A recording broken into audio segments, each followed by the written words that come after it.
आज की इस वीडियो में आप कुछ नया देखेंगे, बहुत ही अच्छा होने वाला है, तो enjoy and watch. Thank you. नमस्ते। हम लोग रसायन विज्ञान के पहले वीडियो में कुछ देखे थे, कुछ पढ़ाई किए थे। जैसे कि हम लोग पढ़े थे क्या, भौतिक परिवर्तन, रासायनिक परिवर्तन। भौतिक परिवर्तन और रासायनिक परिवर्तन में क्या अंतर है, इसके बारे में कुछ पढ़ाई किए थे, ठीक है। और हम लोग देखे थे रासायनिक अभिक्रियाएं, ठीक है। रासायनिक अभिक्रियाएं क्या हैं, ये पढ़े थे। रासायनिक अभिक्रियाओं के प्रकार, है ना, जिसमें आपको योगात्मक, प्रतिस्थापन, वियोजन और अपघटन, उभय अपघटन, है ना, इन सब अभिक्रियाओं के बारे में अध्ययन कराया गया था, ठीक है। आज हम लोग रासायनिक समीकरण, इसका अध्ययन करेंगे। और जो आपके टेक्स्ट बुक में है पेज नंबर 6 और पेज नंबर 11, इन दोनों पर कुछ प्रश्न दिए गए हैं, क्वेश्चंस कुछ दिए गए हैं। उन क्वेश्चंस को मैं हल करूंगा, ठीक है, उसको समझाऊंगा, ठीक। तो आप लोग बने रहिए और इसको देखते रहिए। कहीं कोई प्रॉब्लम हो तो आप मुझे बताते रहिएगा, ठीक है। और मेरा प्रयास है कि आप लोग ज़्यादा से ज़्यादा समझ पाएँ, ऐसा मैं वीडियो तैयार करूं। फिर भी अगर कोई कमी रह जाती है, कहीं कुछ बात हमारी ना समझ में आ रही हो, निसंकोच आप हमें बता सकते हैं। हमारा नंबर 85 450 31 581, ठीक है। इस पे आप बता सकते हैं। कहीं भी कोई प्रॉब्लम हो तो हम और सुधार करेंगे। हमारी कमियों को ही बताइएगा, कुछ अच्छा होगा तो उसको मत बताइएगा, ठीक है। केवल कमी बताइएगा जिससे हम और सुधार कर पाएँ। और हमारा यही प्रयास है कि हम आपको अपना 100% दूँ, ठीक है। और मेरे द्वारा जो बनाए गए वीडियो हैं उसको आप देखिए, उसको नोट कर लीजिए, ये बहुत ज़रूरी है, नोट करें, वीडियो देखें और वीडियो को बीच बीच में रोक करके नोट करें, ठीक है। कॉपी में, कॉपी को जरूरी नहीं खूब सुंदर कॉपी हो, जो आपके घर में पन्ना हो, एक पेज हो, उसमें भी लिख सकते हैं, आपको समझना है बस, ठीक। तो नोट कर लीजिए उसकी एक पेज, ये नहीं सारे पेज, केवल एक पेज, ठीक, ग्रुप में डाल दीजिए। एक पेज आप ग्रुप में डाल दीजिए, जिससे ये पता चल जाए कि हाँ आप पढ़ रहे हैं, ठीक है। वैसे हमको तो जब आप वीडियो देखते हैं तो उसकी जानकारी हमें हो जाती है, कितने लोग देख रहे हैं इसकी मुझे जानकारी हो जाती है, मैसेज आ जाता है। बट आप ये कर दीजिए, ठीक है, और लोगों को फ़ायदा इससे हो जाए। चलिए हम ज़्यादा देर ना करें, हम अपने मूल बिंदु पर आए। तो आज का जो हमारा टॉपिक है वो है रासायनिक समीकरण।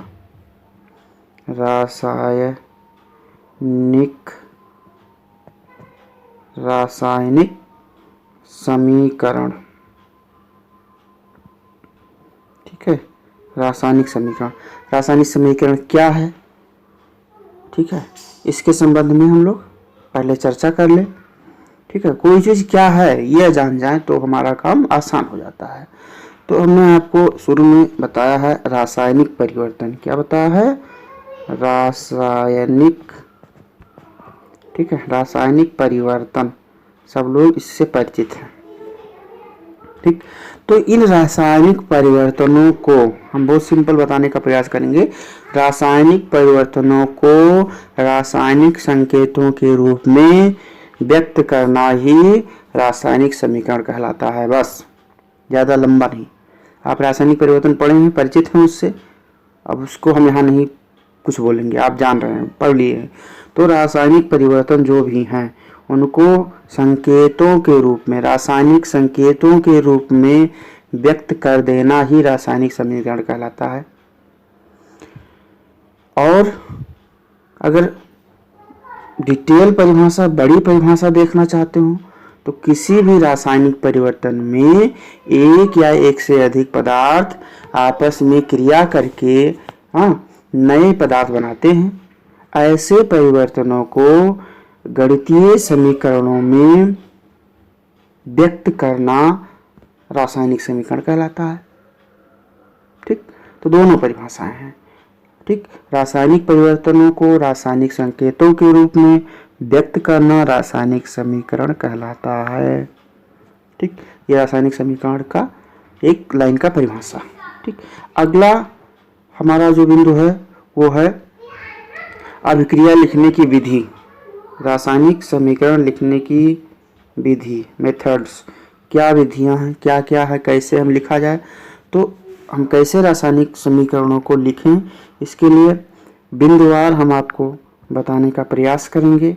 रासायनिक समीकरण को लिखने की विधियां, हेडिंग डाल लीजिए, यानी अभिक्रिया लिखने की विधियां, ये आप हेडिंग डाल लीजिए।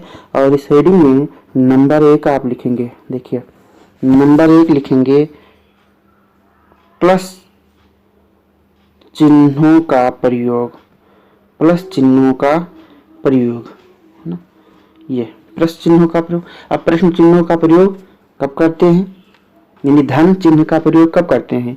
2 या 2 से अधिक अभिकारकों या उत्पादों के बीच हम प्लस चिन्ह का उपयोग करते हैं। जैसे अभिकारक हमारा क्या है, ए और बी, 2 अभिकारक हैं ए बी, तो 2 अभिकारकों के बीच हम प्लस चिन्ह का प्रयोग करेंगे और इनके अभिक्रिया के बाद जो बनता है उसे उत्पाद कहते हैं। मान लीजिए उत्पाद हमको सी और डी मिला, तो जब सी और डी उत्पाद मिला तो उनके बीच भी हम प्लस चिन्ह का प्रयोग करेंगे। तो सबसे पहले धन चिन्हों का प्रयोग कहाँ करते हैं, कब करते हैं, ये समझ में आ गया होगा आपको। दूसरा है, इस प्रकार के चिन्ह आप देख रहे होंगे, है ना, इस चिन्ह का प्रयोग करना, यानी तीर वाला चिन्ह का प्रयोग करना, है ना, यानी अभिकारक और उत्पाद के बीच इस प्रकार का एरो हम प्रयोग करते हैं रासायनिक समीकरण लिखने के लिए। अगला नंबर 3, 2 हो गया। नंबर 3, प्रत्येक तत्वों के परमाणुओं की संख्या समान, ये ध्यान दीजिएगा, प्रत्येक तत्वों के परमाणुओं की संख्या क्या होनी चाहिए, समान होनी चाहिए। ये हमें ध्यान देना बहुत जरूरी है। रासायनिक समीकरण के दोनों ओर प्रत्येक तत्वों के परमाणुओं की संख्या समान होनी चाहिए। क्या होनी चाहिए, समान होनी चाहिए। ठीक है, समान होनी चाहिए। अच्छा, अगला गैसों, नंबर कितना, नंबर 4। ठीक है, गैसों को सदैव अणु रूप में ही लिखा जाएगा। जितने भी गैस हैं उनको किस रूप में लिखा जाएगा, अणु रूप में। गैसों को सदैव अणु रूप में ही लिखा जाता है। जैसे Cl2 अणु रूप है, ऑक्सीजन En2, ठीक है, H2, ये सब क्या है, अणु रूप में है। तो गैसों को सदैव हम अणु रूप में ही लिखेंगे। ठीक, गैसों को सदैव हम अणु रूप में ही लिखेंगे। यहाँ अणु परमाणु थोड़ा सा आ रहा है, आप कहिएगा तो अणु और परमाणु के बारे में हम अलग से एक वीडियो बना देंगे। यहाँ पर अगर एक्सप्लेन करेंगे तो बहुत बड़ा हो जाएगा। आप इतना समझिए कि जो अणु है वो परमाणु से मिलकर बना हुआ है, अणु परमाणु से मिलकर बना है। ठीक है, और अणुओं से अणु मिलकर के तत्व का निर्माण करते हैं। ठीक है, हमारे ऋषि मुनि भी इस बात को मानते हैं कि जो हमारा तत्व है वो 5 चीज़ों से मिलकर बना है, 5 चीज़ों से मिलकर बना हुआ है। इसी तरीके से रसायन विज्ञान भी कहता है कि जो तत्वें हैं वो 5 चीज़ों से मिलकर बनी हुई हैं, अणु, परमाणु, और परमाणु को 3 भागों में बांट दिया गया, इलेक्ट्रॉन, प्रोटॉन, न्यूट्रॉन। ठीक, तो 1 2 3 4 5 ये अणु हुआ। ठीक, आगे क्या है, तत्व है।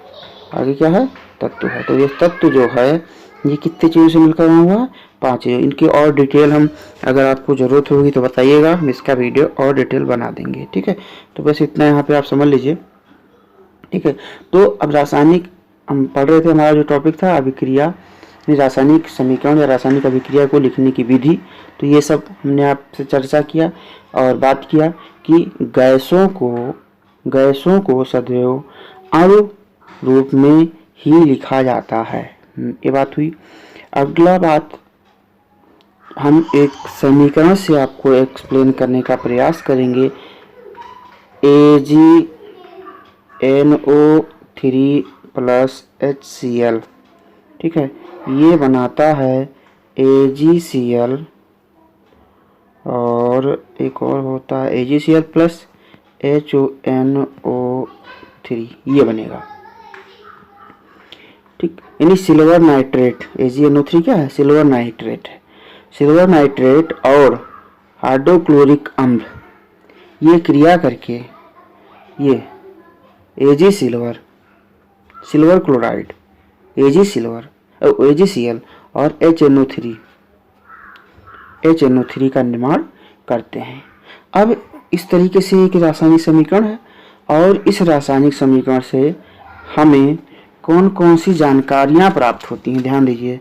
इस प्रकार के रासायनिक समीकरण से हमें कौन कौन सी जानकारियाँ प्राप्त होती हैं। ठीक, तो इस रासायनिक समीकरण से हमें जो जानकारियाँ प्राप्त होती हैं वो क्या हैं? पहला, ध्यान दीजिए, पहला, अभिकर्मक तत्व तथा यौगिकों के नाम और संगठन की जानकारी प्राप्त होती है। उत्पादों के नाम और संगठन की जानकारी प्राप्त होती है।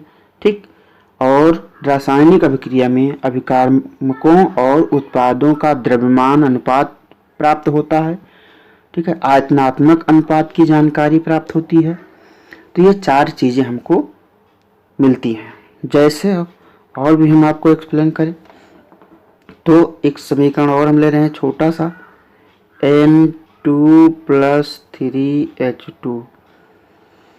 ठीक, ये भी गैस मिल करके गैस का निर्माण कर रहे हैं, 2NH3। ठीक है, अमोनिया गैस है।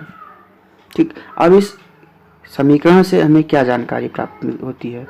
इस समीकरण से हमें ये जानकारी प्राप्त होती है कि नाइट्रोजन गैस और हाइड्रोजन गैस मिल करके अमोनिया गैस का निर्माण करते हैं। ये जानकारी पहली तो मिल गई कि नाइट्रोजन और हाइड्रोजन मिलकर अमोनिया गैस का निर्माण करते हैं। दूसरी जानकारी, अमोनिया में नाइट्रोजन का, ध्यान दीजिएगा, अमोनिया में नाइट्रोजन का 1 परमाणु हाइड्रोजन के 3 परमाणु। देखिए, अमोनिया में नाइट्रोजन का कितना है? 1 है, और हाइड्रोजन का 3 है। देखो 3 लिखा हुआ है, तो 3 परमाणु संयोग करते हैं। ठीक है, तो इस तरीके से अमोनिया में नाइट्रोजन का, ये देखिए 2 आयतन कितने बने? 2। तो अमोनिया में नाइट्रोजन का कितना है? 1, और हाइड्रोजन कितना है? 3। ये परमाणु संयोग करते हैं। ये जानकारी प्राप्त हुई। अच्छा, अब अगर हम द्रव्यमानात्मक अनुपात देखें, ठीक है, द्रव्यमानात्मक अनुपात देखें तो द्रव्यमानात्मक अनुपात आप अगर देख रहे हैं तो देखिए, नाइट्रोजन N2 है, इसका क्या होगा? 2 × N2, N का कितना होता है भाई? N का कितना होता है? 14। नाइट्रोजन का जो है कितना होता है? 14। क्या? नाइट्रोजन का परमाणु भार कितना होता है? 14। तो ये होगा कितना? 28 हो जाएगा। और अभी आप देखें हाइड्रोजन कितना था? 3H2। ठीक है, तो इसको जब निकालेंगे तो हाइड्रोजन का परमाणु भार कितना होता है? 1। तो ये निकलेगा, 3 यहाँ है, हाइड्रोजन 1 हो जाएगा × 2, तो ये हो जाएगा 3 दूनी 6। ठीक, कितना हो जाएगा? 6। अब इसका अनुपात अगर निकालें 28:6, ठीक है, नाइट्रोजन, देखिए नाइट्रोजन हम बहुत सिंपल बता रहे हैं, थोड़ा सा स्पेस हमारे इसमें कम है। नाइट्रोजन और हाइड्रोजन, इसका जब अनुपात निकालेंगे तो अभी N2 का कितना निकाल लेते भैया? N2 का 28 आया था ना, 14 × 28, तो ये 28 आया। अनुपात ये कितना था? 6। इसको जब और सिंप्लीफाई करेंगे तो कितना आ जाएगा? देखो 2 से काटो, 2 3 6, इसको काटोगे तो 14। ठीक है, तो ये आया 14:3। आया कि नहीं आया? 14:3 तीन, तो ये द्रव्यमानात्मक अनुपात है। अगर आपसे पूछा जाए कि द्रव्यमानात्मक अनुपात कितना है तो 14:3 है। पिछले साल के पिछले साल में ये आपका क्वेश्चन इस तरीके से पूछा गया था। ठीक है, तो हो सकता है इस बार भी रिपीट हो जाए, क्योंकि अपने डिस्ट्रिक्ट में ये नहीं था, अपने मंडल में नहीं था, जो है मेरठ में था ये। ठीक है, इस तरीके से मेरठ के पेपर में इस तरीके से था, तो हो सकता है यहाँ भी आ जाए। तो इसको आपको समझना बहुत जरूरी है। समीकरण दे देता है और ये कह देगा, तो ये द्रव्यमानात्मक हुआ अनुपात। तो समीकरण से हमें द्रव्यमानात्मक अनुपात का पता चलता है, आयतनात्मक अनुपात का भी पता चलता है। कैसे? देखो, अभी आयतनात्मक अनुपात हम आपको दिखा रहे हैं। En2 + 3H2 बनेगा क्या भाई? अमोनिया, यानी 2NH3। ठीक, अब हम क्या पढ़ रहे हैं? आयतनात्मक अनुपात। तो आयतनात्मक अनुपात देखो, यहाँ इस N2 के आगे क्या लिखा है भाई? N2 के आगे क्या लिखा है? 1 लिखा है। H2 के आगे क्या लिखा है? 3 लिखा है। इसके आगे क्या लिखा है? 2 लिखा है। तो बहुत सिंपल है, 1:3:2। 1:3:2 ये हुआ आयतनात्मक अनुपात। इन नाइट्रोजन, हाइड्रोजन तथा अमोनिया का जो आयतनात्मक अनुपात है वो 1:3:2 है। यानी 1 लीटर नाइट्रोजन, 3 लीटर हाइड्रोजन आपस में संयोग करके 2 लीटर अमोनिया का उत्पादन करेंगे। कंफर्म? अब हम थोड़ा सा और एक क्वेश्चन बोर्ड में पूछा जाता है, उस पर भी चर्चा कर लें। बहुत फेमस है, आप लोग जानते हैं। H2 + O2 बनता क्या है? H2 + O2 बनता क्या है भाई? 2H2O ये बनता है। ठीक है, इसको बैलेंस कर लिया जाए। 2 दूनी 4 हाइड्रोजन है, तो इधर 2 लिख दीजिए, काम हो जाएगा। ठीक, ये अब इसका आयतनात्मक अनुपात आप आराम से निकाल ले जाएंगे। आयतनात्मक अनुपात कितना होगा? 2:1। हाइड्रोजन और ऑक्सीजन का आयतनात्मक अनुपात कितना है? 2:1 है। और अगर इसी में हम पानी को भी शामिल कर लें, तो जब जल को शामिल कर लेंगे तो ये जो हो जाएगा आपका टोटल कितना हो जाएगा भाई? जल को भी शामिल कर लें तो कितना हो जाएगा बताओ, कमेंट करिएगा। जल को भी शामिल कर देंगे तो 2 हो जाएगा। यानी 2 लीटर हाइड्रोजन, 1 लीटर ऑक्सीजन सहयोग करके 2 लीटर हमें क्या देते हैं? पानी का निर्माण करते हैं। तो ये हो गया आयतनात्मक अनुपात। इनका द्रव्यमानात्मक अनुपात भी आप निकाल सकते हैं। द्रव्यमानात्मक अनुपात कैसे निकालेंगे भाई? 2H2 + O2 ये हो जाएगा 2H2O। ठीक, अब द्रव्यमानात्मक अनुपात कैसे निकालेगा? तो देखो, ये कितना हो जाएगा? 2 × 1 × 2 ये हो जाएगा 4। ऑक्सीजन का कितना होता है? ऑक्सीजन का कितना होता है? ऑक्सीजन का 16 होता है। 16 × 2 ये हो जाएगा 32। 16 × 32। हाइड्रोजन और ऑक्सीजन का निकालना है, तो हाइड्रोजन और ऑक्सीजन का देखो कितना हो जाएगा। आप 4 × 4 और 4 के 5 4 8 8 4 32, तो यह आएगा 1:8। तो ये हो गया द्रव्यमानात्मक अनुपात। ठीक, ये है द्रव्यमानात्मक अनुपात। ठीक, यहाँ पे आप इस बात को समझ गए। तो रासायनिक समीकरण से हमें इन सब चीज़ों की जानकारी होती है। ठीक है, अब रासायनिक समीकरण की कुछ कमियां हैं, उसको हम देख लें। यानी हम अब पढ़ेंगे कमियां। क्या पढ़ेंगे? कमियां। ठीक है, नोट कर लीजिएगा, कमियां। ठीक, यानी रासायनिक समीकरण की कमियां। क्या कमियां हैं? डिमेरिट्स क्या हैं उसको भी ध्यान से देख लें। तो नंबर 1, पहला क्या है कमी? पहला कमी क्या है बताओ? अभिकर्मकों की ली गई तथा उत्पादों की उत्पन्न मात्राएं क्या हैं? यानी कितना हम अभिकर्मक लें, कितना उत्पाद होगा, इसकी हमें जानकारी नहीं हो पाती है कंफर्म। नंबर 2, ताप दाब किन दशाओं में होंगे, इनकी हमें कोई जानकारी नहीं मिल पाती है। नंबर 3, अभिक्रिया उत्क्रमणीय है अथवा अनुत्क्रमणीय है, इसके बारे में हमें कोई जानकारी नहीं हो पाती है। उत्क्रमणीय अनुत्क्रमणीय क्या है, इसको हमने पिछले वीडियो में कंफर्म कराया था। ठीक, तो ये बातें हुई कि अभिक्रिया उत्क्रमणीय अथवा अनुत्क्रमणीय है, इसकी कोई जानकारी नहीं हो पाती है। नंबर 4, अभिक्रिया में ऊर्जा अवशोषित हो रही है कि ऊर्जा मुक्त हो रही है, यानी ऊर्जा की आवश्यकता है कि ऊर्जा निकल रही है, इसकी हमें कोई जानकारी नहीं हो पाती है। तो इस तरीके से रासायनिक समीकरण में इस बात की कमी है। ठीक, अगला हमारा टॉपिक है, बने रहिएगा, हम जो पेज नंबर 6 हैं और पेज नंबर 11 हैं उनके क्वेश्चंस को भी सॉल्व कराएंगे, ध्यान दीजिएगा। ठीक है, इसलिए हमारे साथ बने रहिए। हाँ, वीडियो लंबा हो रहा होगा तो इस पे आप ध्यान ना दीजिएगा, आराम से अच्छे ढंग से पढ़ते रहिएगा। ठीक है, सिर्फ अंत तक के आप देखिएगा। ठीक है, तो अब अगला हमारा जो टॉपिक है ना, वो है संतुलित समीकरण, बैलेंस्ड केमिकल इक्वेशन। तो संतुलित रासायनिक समीकरण ये क्या है? अगला हमारा ये हम पढ़ेंगे। अब हम पढ़ेंगे संतुलित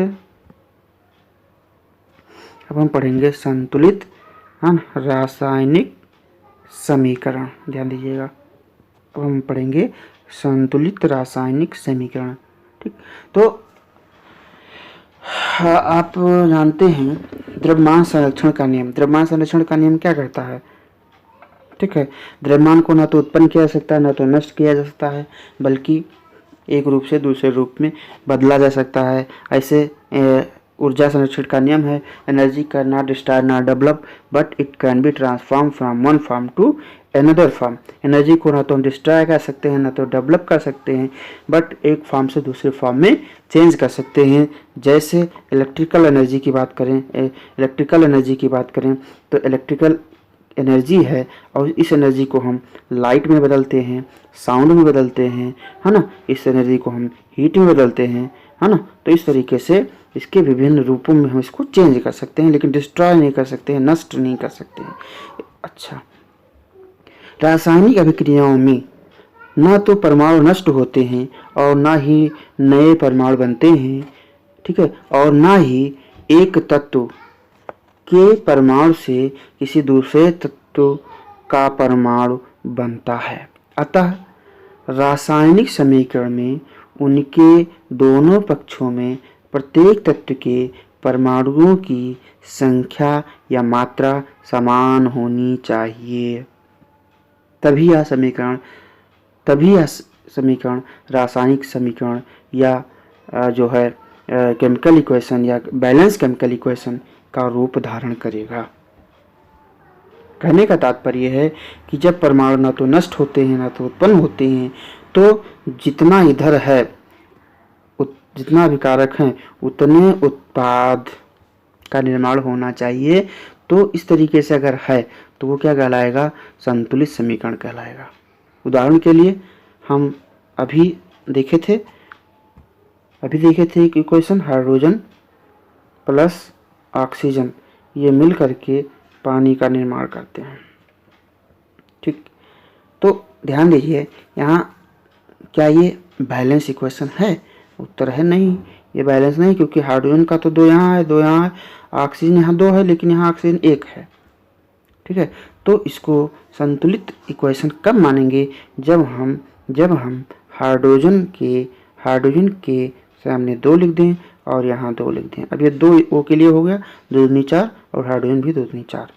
ठीक, तो इस तरीके से ये संतुलित तब होगा जब हाइड्रोजन के आगे 2 लिखेंगे और H2O के आगे 2 लिखेंगे। तो इस तरीके से ये संतुलित हुआ, दोनों पक्षों में हमें संतुलित करना पड़ा। इसको बैलेंस इक्वेशन, संतुलित समीकरण कहते हैं। ठीक, अब संतुलित समीकरण की बात आई तो हमारे दिमाग में आया कि कैसे हम समीकरणों को संतुलित करें। तो आइए अब हम सीखते हैं कि समीकरणों को कैसे संतुलित किया जाए। सरल रासायनिक समीकरणों को तत्वों के परमाणुओं को गिनकर संतुलित किया जाता है। ठीक है, हम गिन करके संतुलित कर लेते हैं और इस विधि को हम कहते हैं अनुमान विधि। कौन सी विधि है भाई? अनुमान विधि, इसे कहते हैं अनुमान विधि। ठीक, हम एक तरफ गिने देखे फिर दूसरे तरफ गिने, देखे यानी हम इधर गिने और इधर गिने, इधर दोनों तरफ देखे।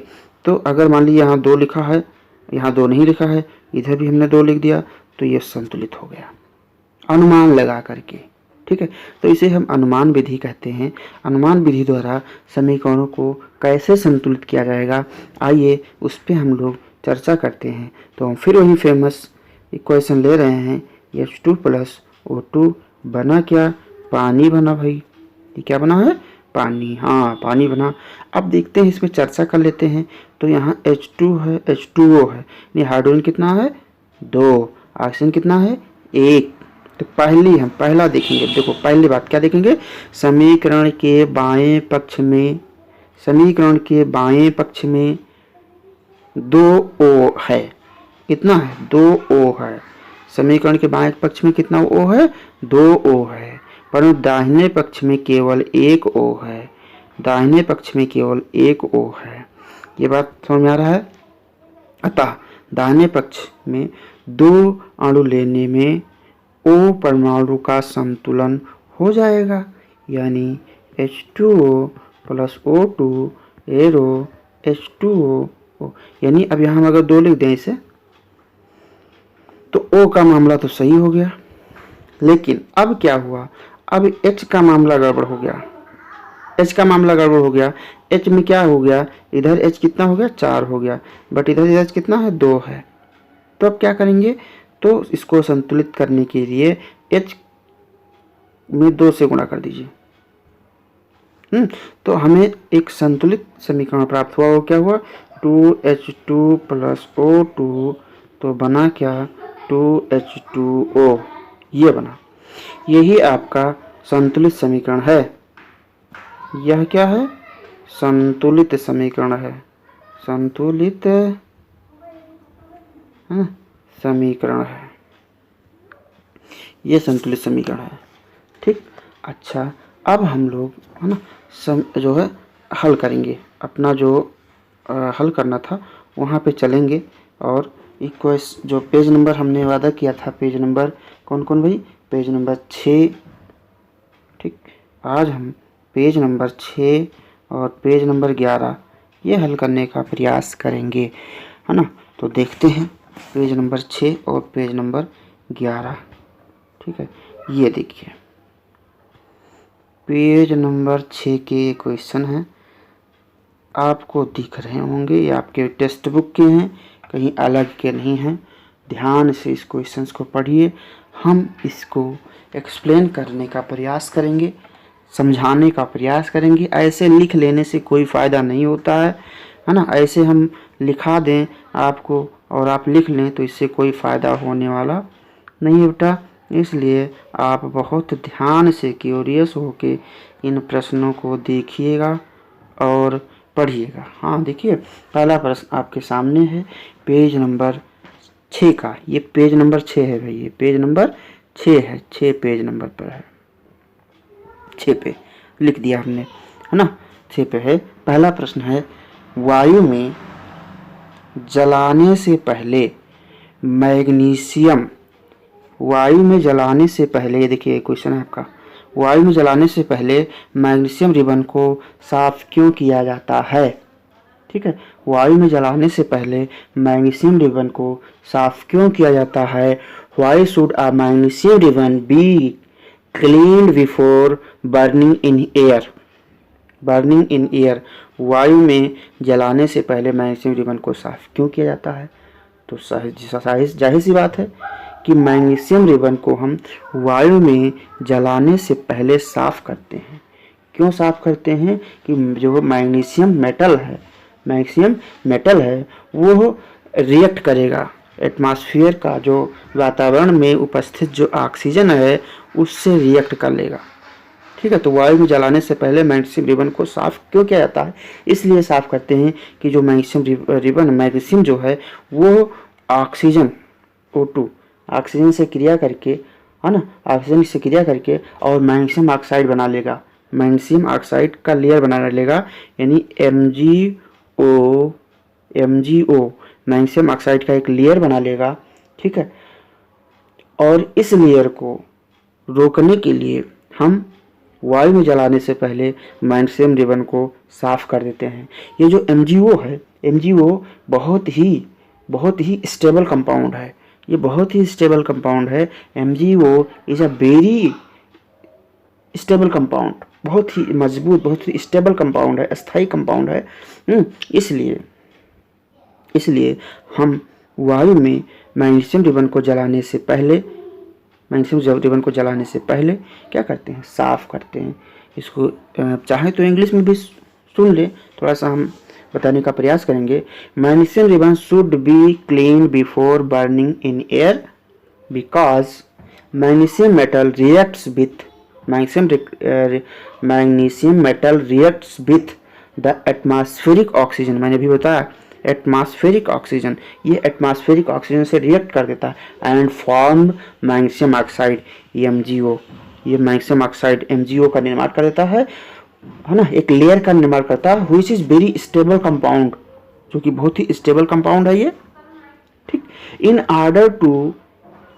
Order to prevent further reaction with oxygen, पुनः जो है ऑक्सीजन से रिएक्शन ना करे, इसको रोकने के लिए, in order to prevent further reaction with oxygen, it is therefore necessary to clean the ribbon by remove the layer of MgO।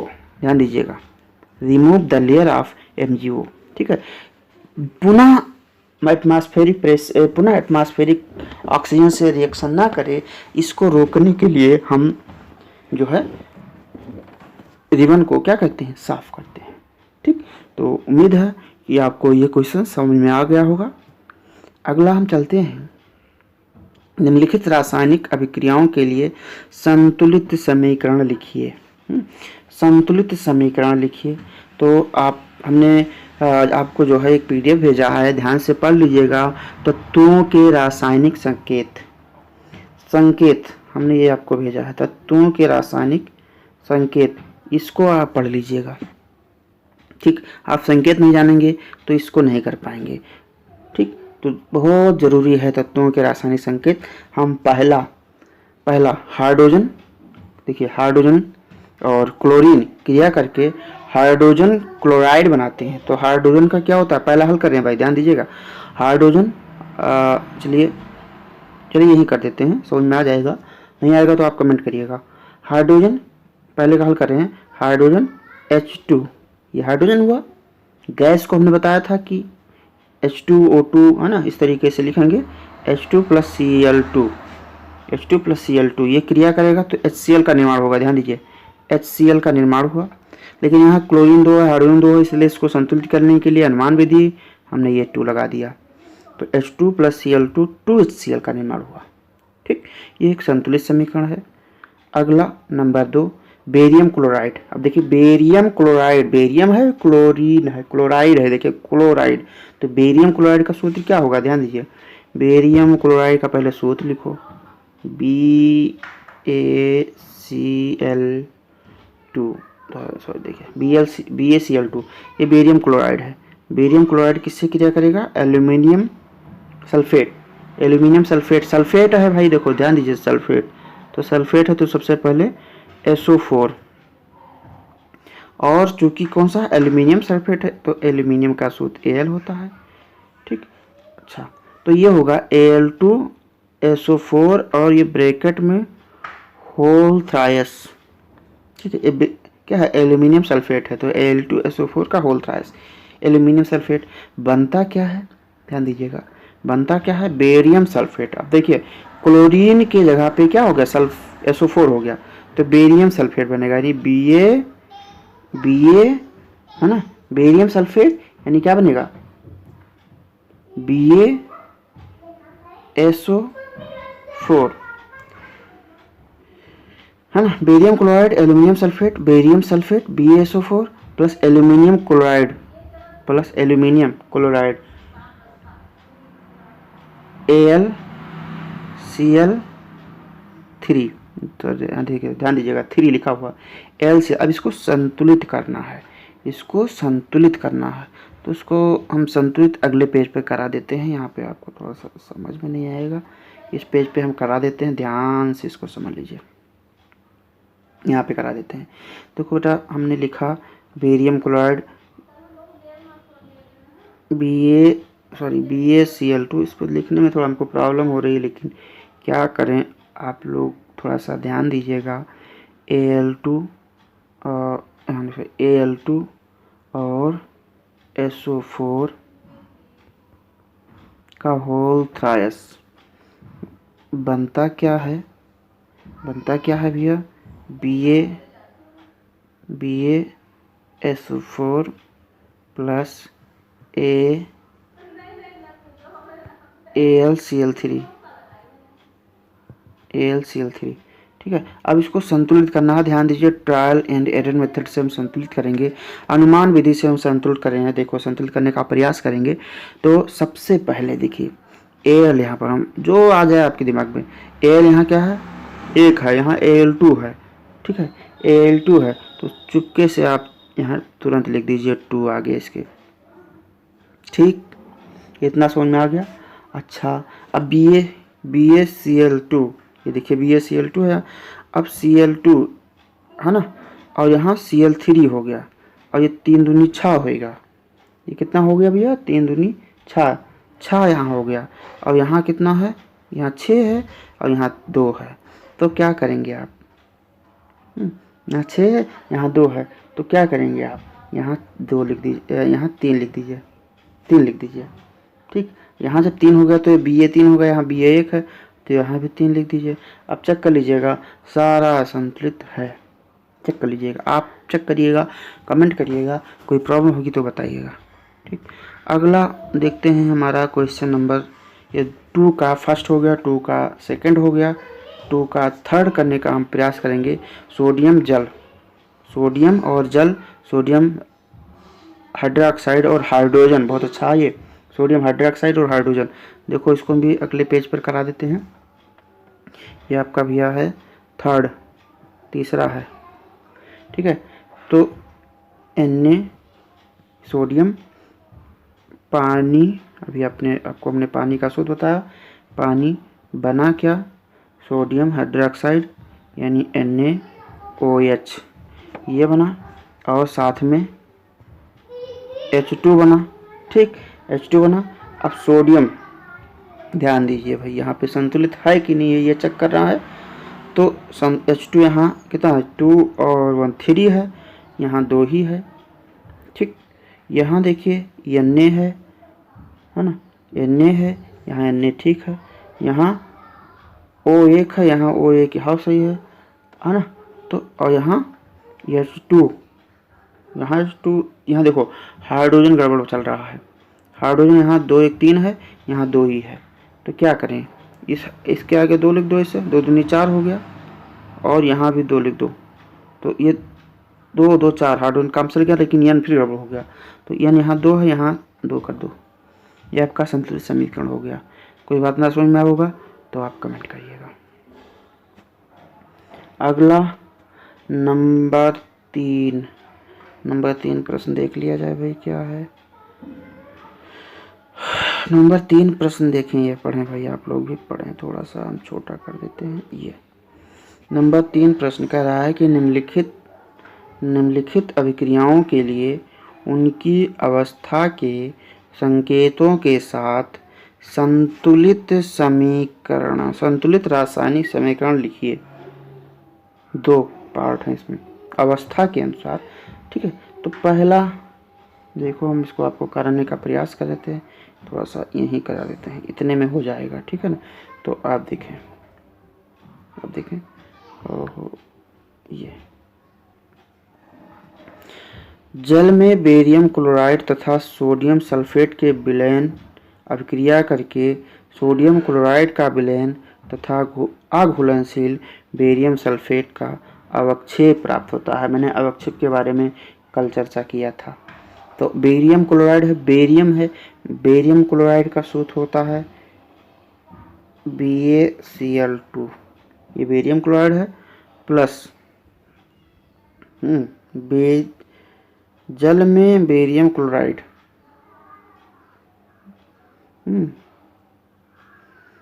Barium chloride, जल में बेरियम क्लोराइड तथा सोडियम सल्फेट, सोडियम सल्फेट का क्या होता है Na2 सल्फेट है ना, तो Na2 और सल्फेट SO4, Na2SO4 ये होगा, बनेगा क्या, देखो जल में बेरियम क्लोराइड तथा सोडियम सल्फेट के विलयन अभिक्रिया करके सोडियम क्लोराइड बनाते हैं। सोडियम क्लोराइड यानी NaCl, ध्यान दीजिएगा, सोडियम क्लोराइड बनाते हैं, सोडियम क्लोराइड का विलयन तथा अघुलनशील बेरियम सल्फेट। बेरियम सल्फेट का क्या होता है, अभी ये शायद ऊपर पढ़े हो, बेरियम सल्फेट BaSO4, ये बेरियम सल्फेट का अवक्षेप है, इसलिए इसको इस तीर से प्रदर्शित करेंगे, अवक्षेप को नीचे तीर से प्रदर्शित कर देते हैं। अब इसको संतुलित कर दिया जाए तो BaCl2 ये है, BaCl2 Na2SO4, ठीक, और NaCl, ठीक है, NaCl में यहाँ 2 कर दो, Na2 था वहाँ, यहाँ 2 है ना, तो 2 कर 2 NaCl है ना, प्लस BaSO4। अब ये संतुलित है, कोई ज़रूरत नहीं, आप देख लीजिएगा, चेक कर लीजिएगा, कोई दिक्कत होगी तो बताइएगा। तो ये मामला हो गया। नंबर दो सोडियम हाइड्रोक्साइड, देखिए पढ़ लीजिएगा इसको, सोडियम, इस वाले को करा रहे हैं, सोडियम हाइड्रोक्साइड का विलयन जल में, हाइड्रोक्लोरिक अम्ल के विलयन जल में से अभिक्रिया करके सोडियम क्लोराइड का विलयन तथा जल बनाते हैं। सोडियम हाइड्रोक्साइड का सूत्र क्या होगा, ध्यान दीजिएगा, NaOH प्लस सोडियम हाइड्रोक्साइड का विलयन हाइड्रोक्लोरिक अम्ल का क्या सूत्र होता है, HCl, NaOH प्लस HCl, ये क्रिया करके NaCl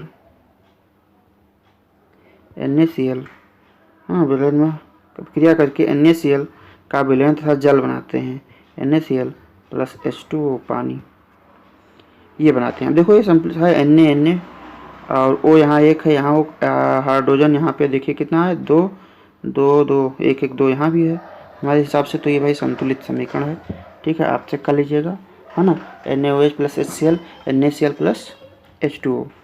तो ये पेज नंबर 6 का पूरा हो गया, पेज नंबर 6 का।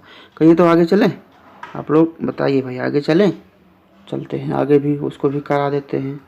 ये ज़्यादा नहीं है, इसमें 2 है बस, इसको इसमें ज़्यादा नहीं है, तो इसको भी करा देते हैं, छुट्टी हो जाए। हमने जो वादा किया है वो हम पूरा कर रहे हैं, आप लोग कितना करेंगे भगवान जाने। ठीक है, नहीं कर रहे हैं भाई, बहुत लोग कर रहे हैं, बहुत अच्छा कर रहे हैं। हाँ, हमारा मेन उद्देश्य है आप लोगों से कनेक्ट रहना, आप लोगों को कुछ देते रहना, ठीक है। आप लोग थोड़ा सा मेहनत करते रहिए, हम भी आपके साथ मेहनत कर रहे हैं भाई, बहुत मेहनत करना पड़ रहा, अकेले सब इसको जो है सेट करना, वीडियो बनाना, रिकॉर्ड करना, है ना, फिर इसको सेंड करना, बहुत मेहनत करना पड़ रहा, लेकिन नहीं, कुछ नहीं, आप लोग काम कर रहे हैं, पढ़ रहे हैं, इससे अच्छी बात और कुछ नहीं हो सकती है। ये बहुत बड़ी दुख की घड़ी है, ठीक है। और आप शासन प्रशासन का सब लोग सहयोग करिए, घर में रहिए, सुरक्षित रहिए भाई, ठीक है। और बताते रहिएगा भाई, कोई अगर आपको कोई बात ना समझ में आए तो बताते रहिएगा, हम खोजबीन कर कहीं ना कहीं से आपको उसको प्रोवाइड करेंगे, समझाने का प्रयास करेंगे, ठीक है। तो अगला है, हाँ, ये पेज नंबर 11 का सवाल है साहब, पेज नंबर 11 पर है, तो चेक कर लीजिएगा, पेज नंबर 11 पे है ये, ठीक। X के विलयन, किसी पदार्थ X के विलयन का उपयोग सफ़ेदी करने के लिए होता है, ये ध्यान दीजिए, यहाँ से पकड़ लीजिए, सफ़ेदी करने के लिए होता है, ठीक है, सफ़ेदी करने के लिए होता है। तो पहला कह रहा है X पदार्थ का नाम और सूत्र बताओ, ठीक। तो X का क्या नाम होगा, वाइट वॉशिंग, अथवा इसको कैल्शियम ऑक्साइड भी कहेंगे, क्या कहेंगे, कैल्शियम ऑक्साइड। और कैल्शियम ऑक्साइड का जो सूत्र होता है वो CaO, ये कैल्शियम ऑक्साइड का सूत्र है ना, इसको कैल्शियम ऑक्साइड बोलेंगे, CaO इसका सूत्र होगा। ऊपर फर्स्ट में लिखे X पदार्थ की जल के साथ अभिक्रिया लिखिए। तो भाई इसका जल के साथ अभिक्रिया हम करा देते हैं, ये यहाँ पे करा देते हैं। जल के साथ अभिक्रिया कैसे होगा, ये सेकंड का आंसर है, यहाँ हम सेकंड डाल दे रहे हैं, इसका सेकंड का आंसर है। तो CaO प्लस पानी जल के साथ क्रिया करता है तो कैल्शियम हाइड्रोक्साइड बनाता है CaOH का होल ट्वाइस, ये बनाता है। ठीक है, CaOH का होल ट्वाइस बनाता है। ठीक, अच्छा अगला इसमें है भाई क्रियाकलाप 1.7 में एक प्रणाली में एकत्रित गैस की मात्रा दूसरी में दुगुनी क्यों है, उस गैस का नाम बताओ। तो एक्टिविटी आप 1.7 एक्टिविटी है, हमने ले रखा आपके बुक में है, इसको आप पढ़ लीजिएगा। एक्टिविटी 1.7, ठीक है। इस एक्टिविटी 1.7 को थोड़ा सा आप लोग ध्यान से पढ़िए, है ना, हम इसको रोक दे रहे हैं, थोड़ा सा ध्यान से पढ़िए। ठीक, और देखिए क्या है इस एक्टिविटी में, अपने बुक से भी देख लीजिएगा, है ना। इसमें देखिए पूरी बातें लिखी गई हैं, इस एक्टिविटी को आप पढ़िएगा। अब हम आपको थोड़ा सा एक्सप्लेन करने का प्रयास करेंगे। ठीक है, इन एक्टिविटी 1.7 एक्टिविटी की बात ये कर रहा है। 1.7 एक्टिविटी गैस जो हम कलेक्ट कर रहे हैं फर्स्ट टेस्ट ट्यूब में जो गैस कलेक्ट कर रहे हैं is double the amount of collected in the other. ठीक है, इस फर्स्ट टेस्ट ट्यूब में हम दोगुना गैस कलेक्ट कर रहे हैं, है ना, अदर की तुलना में। इसका मतलब क्या हुआ, water gets hydrolysed to release H2 and O2 gas.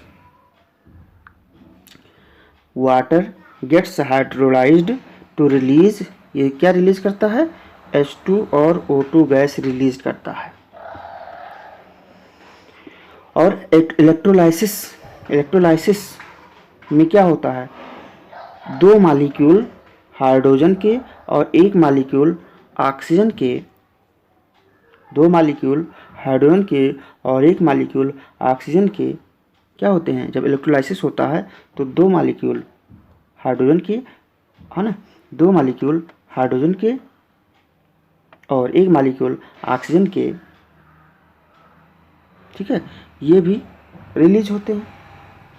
ठीक है, इसलिए हम डबल लेते हैं। ठीक है, और वो गैस भी इसमें देखिए, और भी इसमें कुछ पूछ रहा था गैस, है ना, क्रियाकलाप में रह के तो दोगुना क्यों लेते हैं, गैस का नाम बताओ। तो वो गैस क्या है, हाइड्रोजन और ऑक्सीजन। ठीक है, इसमें दोगुना क्यों लेते हैं, ये थोड़ा सा आप समझ लीजिए एक बार और। हाँ, थोड़ा सा इंग्लिश में हम समझा देते हैं इसको।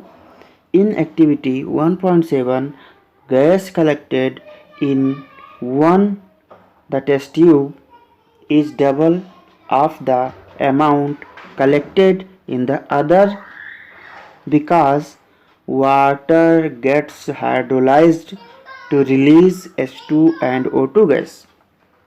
Hereafter